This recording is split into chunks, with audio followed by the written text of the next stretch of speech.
श्रीमंदिर सुरक्षा पे स्वतंत्र बाटालियन हेब एथमे प्रक्रिया चली। आज जिलापाल एवं एसपी सम्मेलन में यह कहते मुख्यमंत्री मोहन माझी श्रीमंदिर सुरक्षा 1043 जन सुरक्षाकर्मी नियुक्ति हेबे। होमगार्ड मानकर पुनः नियुक्ति पूर्व समय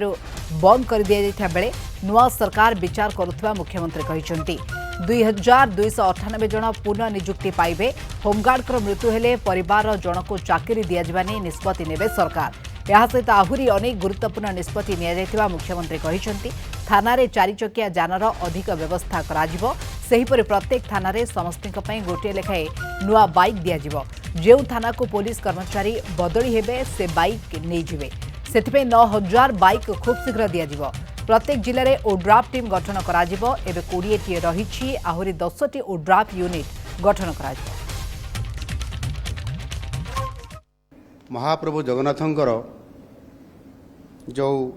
रथयात्रा होउची ताकू अधिक सुसज्जित एवं श्रृंखलार सहित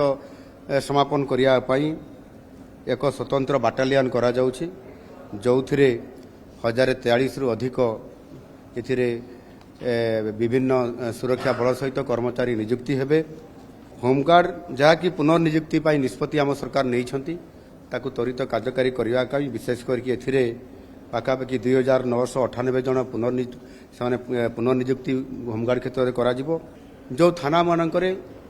वेहिकल ना 2 व्हीलर हो बा 4 व्हीलर हो एवं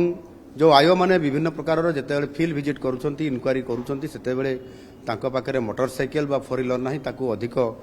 शक्ति देवाई एवं ये इनक्वारी को गति बढ़ाई से वर्तमान सबु थाना मानक ओडिशार